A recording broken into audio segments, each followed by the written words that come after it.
महाराष्ट्र का कोल्हापुर जिला, जहां लगभग 40 लाख लोग रहते हैं। अधिकांश भारतीय शहरों की तरह यहां भी बहुत से लोग झुग्गियों में रहते हैं।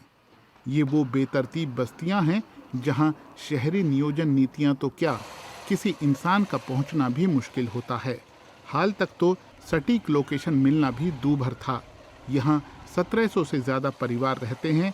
ये वैध बस्ती है, लेकिन किसी के पास अपना एड्रेस नहीं है।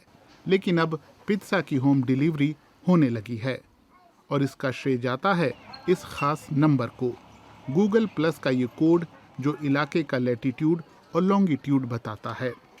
भाग्यश्री कल्याणकर के लिए तो ये वरदान से कम नहीं है।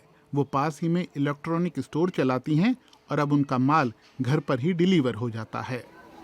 हा जो कोड है ना आम्हाला तो सटीक लोकेशन के लिए मुझे ये कोड मिला है। पहले घर पर सामान छोड़ना होता या किसी रिश्तेदार को आना होता तो वो हमें फ़ोन करता, हमें समझाना पड़ता था, निशानी बतानी पड़ती थी, जैसे रिक्शा का स्टैंड या पास की दुकानें वगैरह। कभी कभी उसे लेने ही जाना पड़ जाता था। अब ऐसी कोई दिक्कत नहीं है। पण आता तसं नाही होत। प्लस कोड का श्रेय प्रतिमा जोशी और उनकी टीम को जाता है। पेशे से आर्किटेक्ट और शेल्टर एसोसिएट्स नाम से एक एनजीओ की संस्थापक प्रतिमा कच्ची बस्तियों के हालात सुधारने के लिए डाटा का उपयोग कर रही हैं। उनकी टीम महाराष्ट्र के 7 शहरों में काम करती है। उनकी सबसे नई पहल है डिजिटल एड्रेस। इसमें गूगल उनका पार्टनर है।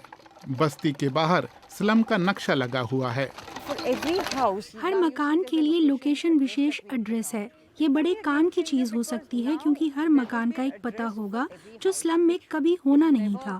आपको कभी एम्बुलेंस के लिए जरूरत पड़ेगी, अगर कोई हादसा हो जाए या आग लगने की घटना, कुछ भी, तो आपके पास प्लस कोड हैं और सर्विस आपके दरवाजे पर पहुंचेगी। प्रतिमा की टीम ने सारे स्लम का नक्शा बनाकर चिन्हित कर दिया है। कोल्हापुर शहर में ये सबसे बड़ी बस्ती है, लेकिन हर कोई इस पहल को नहीं समझता। इस व्यक्ति का कहना है कि उसे कुछ नहीं पता कि बोर्ड पर लिखे नंबरों का क्या मतलब है। उसके पास न तो स्मार्टफोन है और न उसने गूगल के बारे में सुना है। यही वजह है कि प्रतिमा की टीम जानकारी देने के लिए नियमित सत्र चलाती है। इसमें प्लस कोड क्या है, उनका उपयोग क्या है, सब बताया जाता है। ये कॉन्सेप्ट अभी नया है, लेकिन कई युवाओं के पास स्मार्टफोन है और वो गूगल मैप चलाते हैं। उम्मीद है डिजिटल एड्रेस की मदद से लोग बैंक में खाता खोल पाएंगे और डाक सेवाओं का लाभ भी ले पाएंगे। टेक्नोलॉजी आसान लगती है, लेकिन प्लस कोड बनाना बहुत मुश्किल काम है। 230 किलोमीटर दूर पुणे शहर में एनजीओ के मेन ऑफिस में डाटा एनालिस्टों की टीम अपने काम में जुटी है। वो जियोग्राफिक इंफॉर्मेशन सिस्टम यानी GIS मैपिंग में माहिर हैं। सैटेलाइट इमेज और फील्ड मैपिंग इसमें बहुत काम आते हैं। आप सिर्फ एक छत देख रहे हैं, है ना?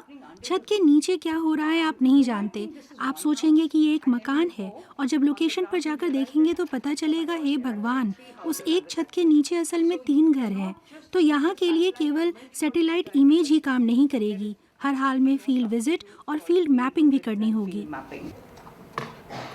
आर्किटेक्ट प्रतिमा कहती हैं कि इसी तरीके से स्लम में बुनियादी ढांचे का नक्शा बना है। पब्लिक टॉयलेट, मैनहोल, नालियां, कूड़ेदान, पानी, सब कुछ, सारा डाटा उनकी वेबसाइट में है। डाटा की बदौलत ही प्रतिमा की टीम सैनिटेशन की दिशा में बड़ा कदम उठा पाई है। कई बस्तियों में सामुदायिक टॉयलेट से काम चलाना पड़ता है, जहां अक्सर पानी नहीं आता, लंबी लाइन लगी रहती है और साफ सफाई न होने से स्वास्थ्य के लिए भी खतरा होता है। प्रतिमा का ध्यान निजी टॉयलेट पर है। कोल्हापुर की इस बस्ती में टीम ने अपनी मैपिंग से पाया कि नालियों की किल्लत है। शहर के मेन नेटवर्क से जुड़ी चुनिंदा मौजूदा लाइनों की सटीक लोकेशन डाटा के जरिए पता चल गई। नगर निगम को भी नई सीवेज लाइनें बिछाने में आसानी हो गई, जो नए टॉयलेट के लिए बहुत ज़रूरी है। नालियां बिछने लगी तो टॉयलेट भी बनने लगे। मिस्त्रियों और मजदूरों को काम मिलने लगा। बिल्डिंग मटेरियल एनजीओ ने मुहैया कराया। जो दे सकते थे उन परिवारों ने निर्माण के पैसे भी दिए। सारिका चोपड़े ने हाल ही में अपना टॉयलेट बनवाया है। माझी मुलगी कशी मोठी आहे मेरी बेटी बड़ी हो रही है। कम्युनिटी टॉयलेट का इस्तेमाल खतरनाक था, खासकर रात में। वहाँ आदमी लोग रहते थे और हमें तंग करते थे। नालियाँ बिछने लगी तो हमने घर में ही टॉयलेट बनाने का फैसला कर लिया। आणि पाणी पूरे कोल्हापुर में प्रतिमा की टीम ने अभी तक 3,800 टॉयलेट बनाने में मदद की है। सुरक्षित और साफ पर्यावरण बनाने में मैपिंग टेक्नोलॉजी बहुत काम आई और निवासियों के लिए इसका मतलब है रहने के लिए साफ बस्ती।